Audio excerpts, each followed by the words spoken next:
What would you do if your own family ignored everything you built until the day you walked into court and they had to rise when you entered? My name is Dahlia Carrion. I'm 36. I'm a federal judge.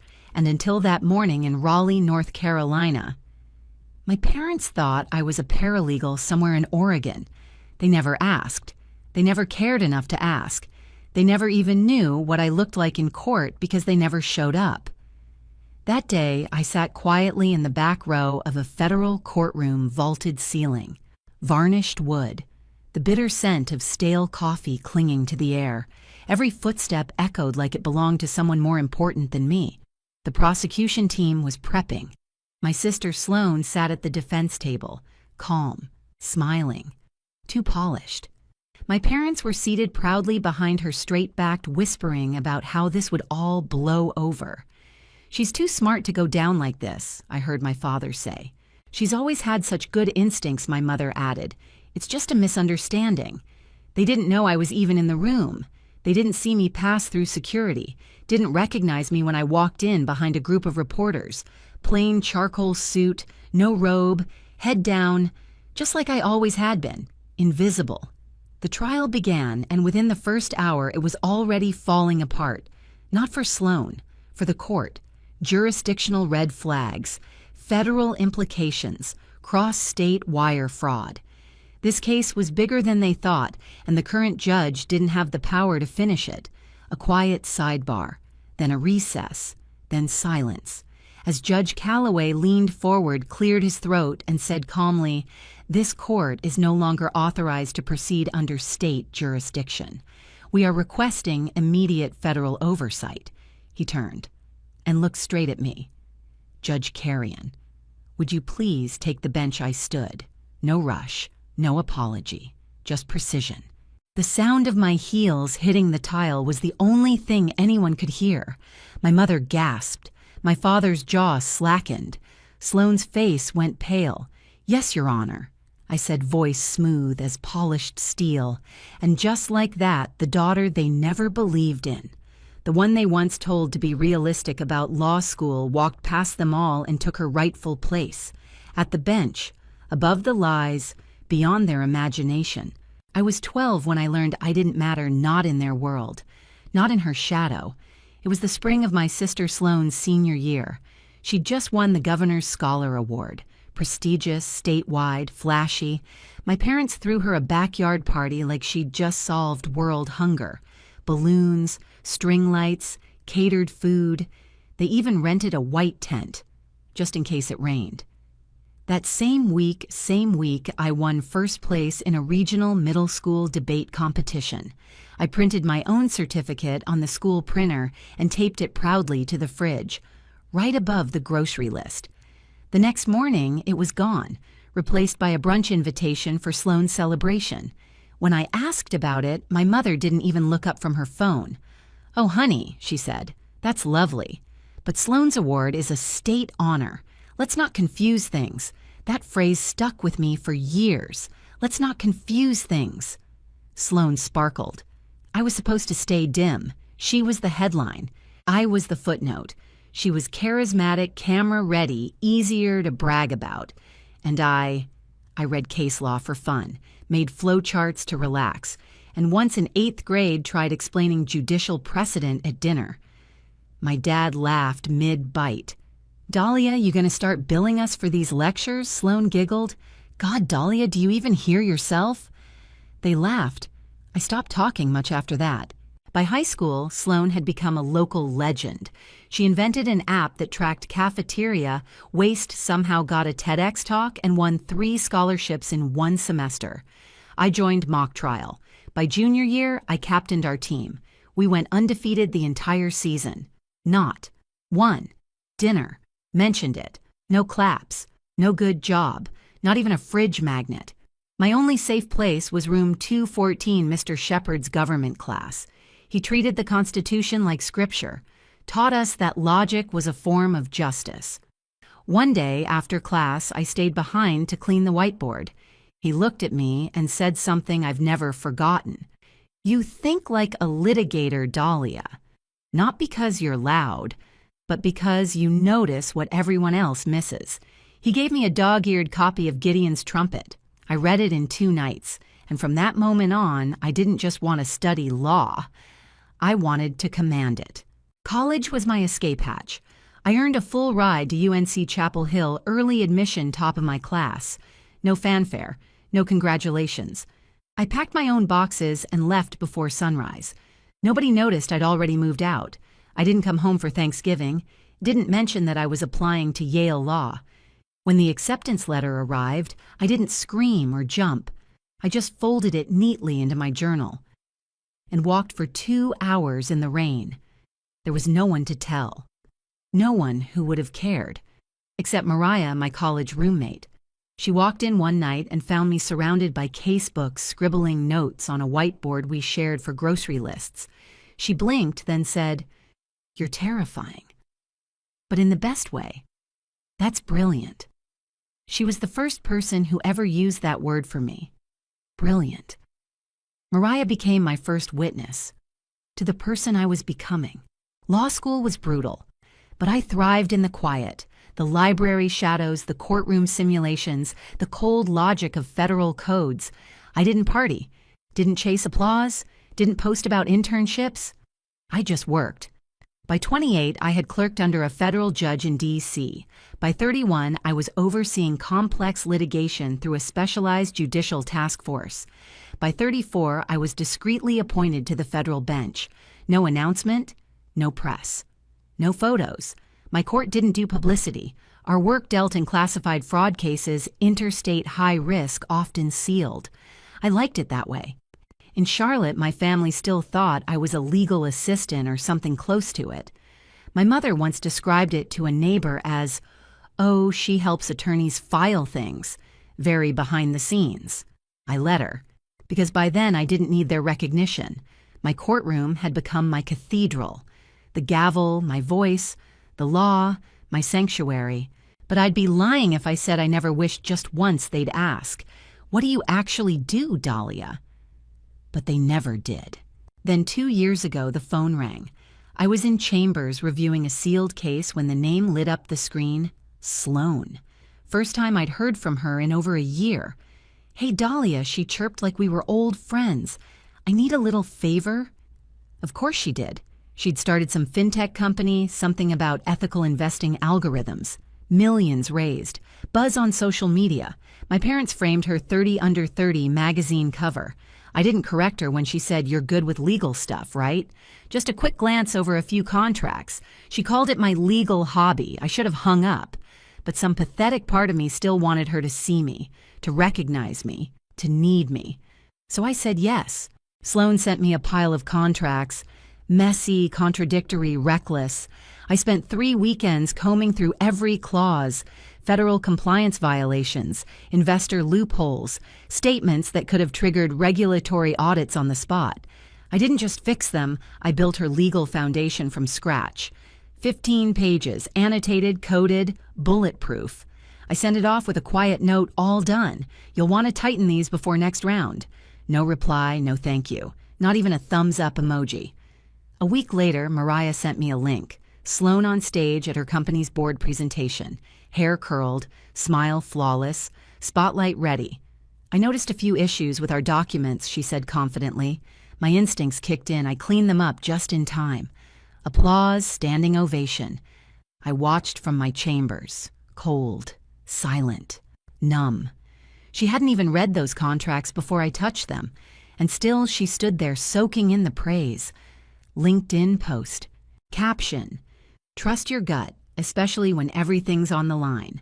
My parents commented with fire emojis and "so proud of our Sloan." The next day, my dad emailed me a link to her speech. Subject line. "Look what your sister's doing." No message, no question, no "how are you?" I didn't reply.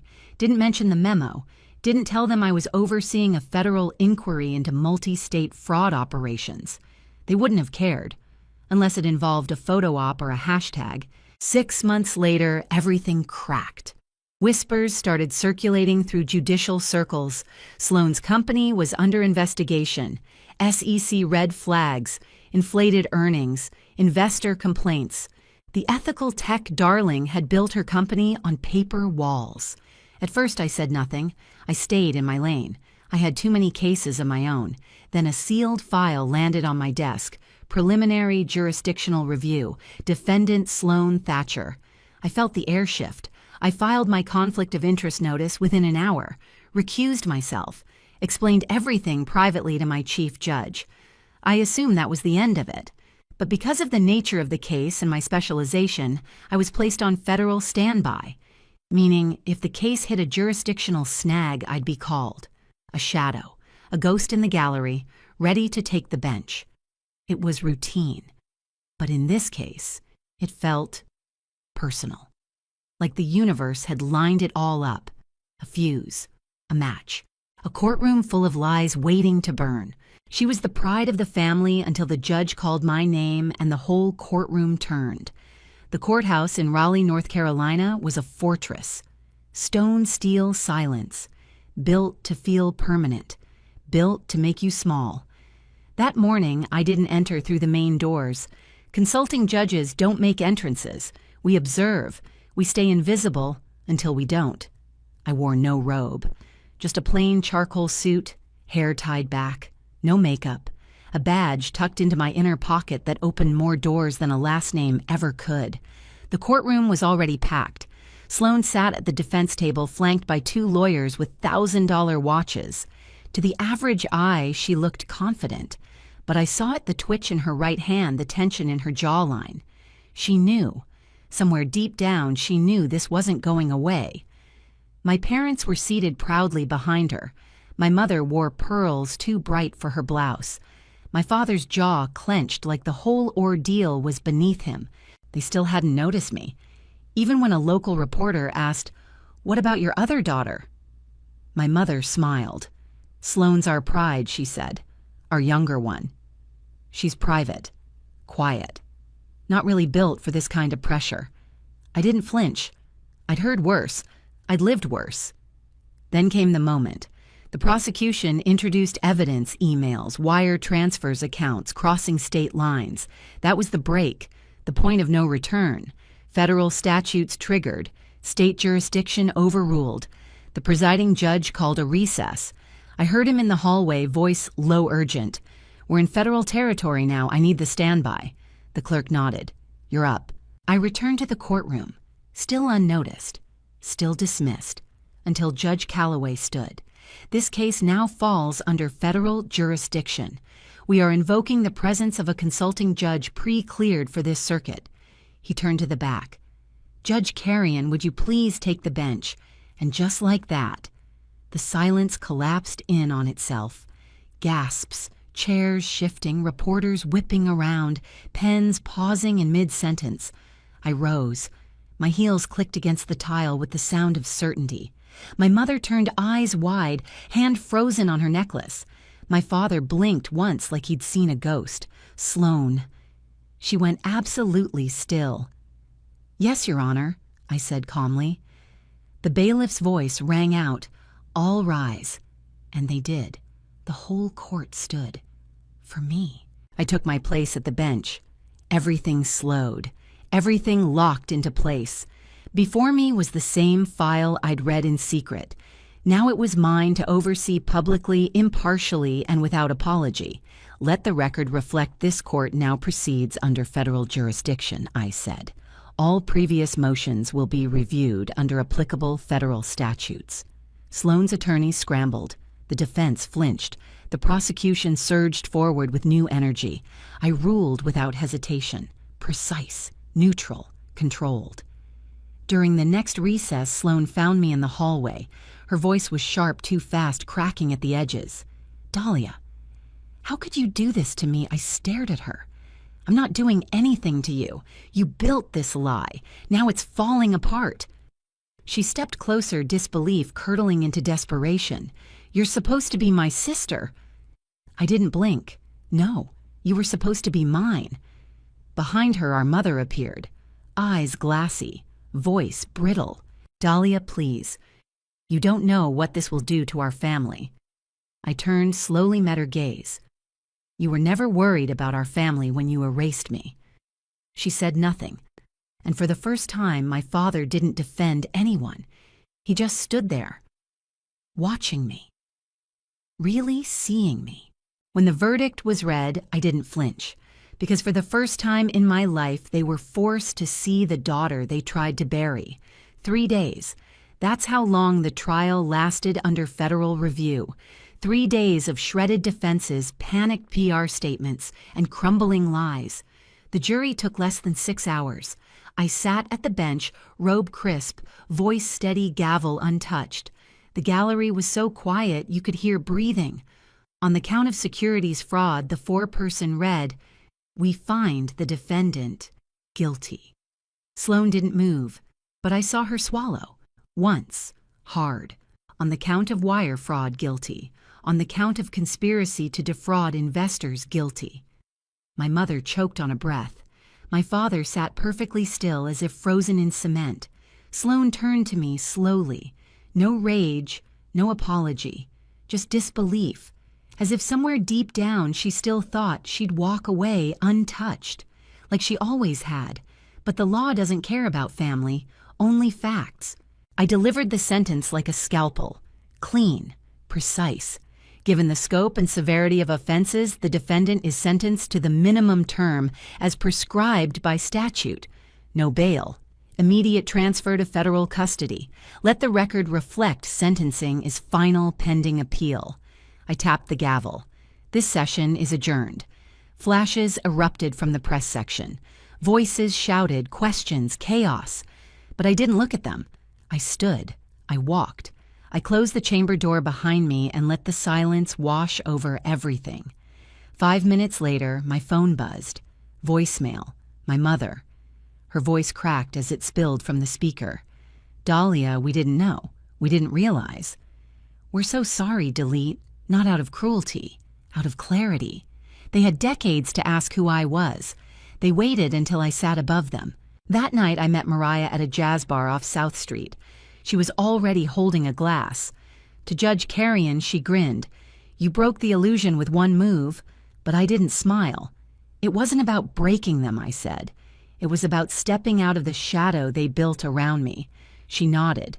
So what now? I looked around. The bar was dim, safe. No one knew who I was here. No headlines. No whispers. Now I said, I build something better. Weeks passed, then months. Sloan was transferred to a federal women's facility in West Virginia. Minimum security, quarterly updates. I read them like weather forecasts. Cold, predictable, distant. My parents reached out 3 more times. A letter, a voicemail, a Christmas card. I didn't answer, not to be harsh, but because some fractures don't need mending, they need to stay broken to protect what finally became whole. 1 year later, I started mentoring. It began with one law student, Nia, 23, scared to raise her hand in class. Brilliant, terrified. She reminded me of myself. By her 3rd visit, she stood taller. By the 5th, she argued a case simulation and didn't blink once. Word spread. Now, every other Friday, 7 women gather in my chambers. Not loud, not flashy, just sharp minds, unshakable hearts. Told their whole lives they were too quiet or not tough enough for law. I don't teach them to be louder. I teach them to be strategic, to be the woman no one sees coming until it's too late. We don't talk about Sloan. We don't need to. One afternoon, I walked the halls of the courthouse alone. It was the anniversary of the verdict. Elevators silent, floors gleaming. Courtroom 3B was empty. I stood outside it, the place where everything changed. Then a soft voice behind me. Judge Carrion, I turned. A girl, maybe 16 in a blazer too big for her shoulders. Her teacher lingered behind her. I saw your name on the plaque, she said. You're the one who... I nodded. Yes, I am. She bit her lip. I want to be a judge one day, but people say I'm too quiet. I smiled, then let them talk. And you keep building. Her face lit up. She walked away lighter, taller. I stood there in the quiet. No cameras, no applause, just the weight of everything I'd carried, everything I'd outlived. They once called me invisible. Now when I speak, rooms rise. Have you ever been underestimated by your own family, told to shrink so someone else could shine? Drop your story in the comments. Let's make space for every voice that was ever told to stay small. And if this story hit you hard, subscribe and share it. Because your silence isn't the end. It's just the start of something bigger.